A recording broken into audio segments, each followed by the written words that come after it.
behind this. I imagine it's difficult for you to talk right now about your emotions, but can you just sort of tell us, what you're feeling, what you're thinking right now?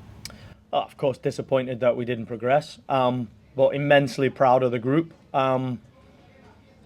Hugely positive in the commitment and desire and determination of a team that has had a lot of stress and a lot of strain and a lot of games against a top team over the last 2 weeks, and to be in the game and pushing it till the end and still believing shows me that the character this group has.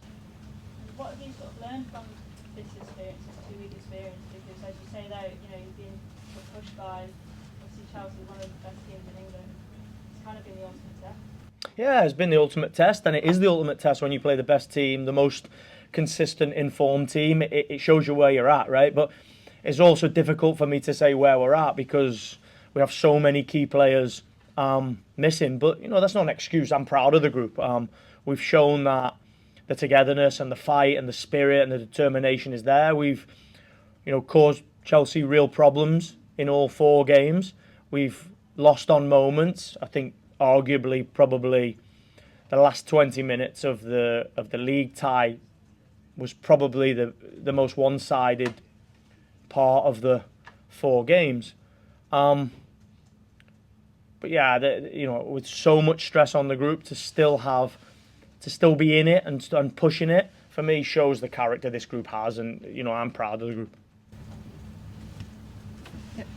Nick, you were able to list 7 subs for the first leg and only 5 tonight. Was there really no one else available? Injuries. We got key injuries, right? Obviously, when you come into a Champions League quarter final, you want to put your best players on the pitch, and to have Alex Greenwood and Lauren Hemp and arguably a goalkeeper that's competing, Yama, that's competed for the number 1 shirt, and then lose Alba Firmino and not have our number 9 that has contributed to the most goals that we've had. It's tough, right? But I'm not making an excuse here. I knew the task and the challenge that I had when I took over. And the one thing that I always want from my teams is to show the real fight, determination and belief. And you can see that there. The team pushed that game till the end. Kit. Nick, just on that topic of injuries, I know Chelsea might not have quite as many injuries as you guys have, but they are still missing quite a few players and still able to list a strong, a 9-woman bench and a very strong bench at that.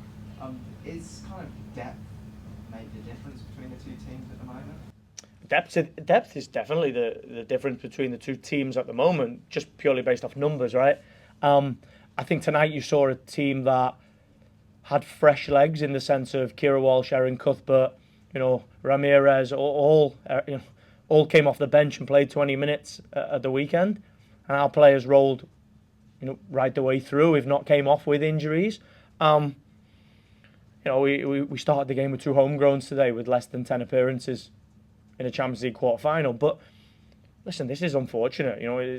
We're in a period where maybe fortune hasn't favoured us with getting injuries to key players at key times, and you got to find solutions to that. I'm proud that the group ran this game close. You said after the first leg that you feel Viv is best when she's close to goal.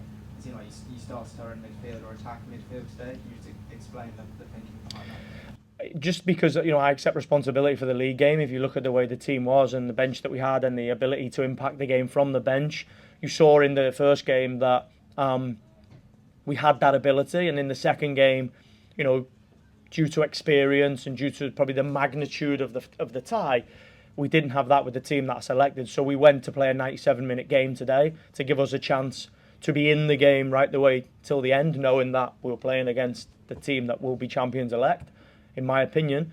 And I think that we had the ability to bring Laura Coombs off the bench and bring Jess Park off the bench, which gave us the sustained intensity that we needed for the whole game. You've not been back here long, but you do know this club well. What does Manchester City need, do you think, in the long term to be able to compete with clubs like Chelsea on a regular basis? Yeah, I think we need to keep doing what we've always done, right? If I look at my tenure as the head coach from 2014 through 2020, I never finished out the top 2. I was involved in multiple cup finals and 2 Champions League semi-finals. I believe that this club should be and will be fighting for trophies, whether it be league titles, Champions Leagues, or the the 2 trophies available in the league. So has to continue to do what it's always done. That will be a process for the end of the season. For now, we've got a lot. We know what we've got to play for now. We have to play for an FA Cup final first against Manchester United. We've got to play for the Champions League place and chase down Manchester United and Arsenal, starting with Brighton on Sunday. So, the clarity on what we have to achieve is there. We now have to find the solutions to make sure we're competitive in all those games. Any more questions from the floor? Thanks very much, everyone. Thank you, guys.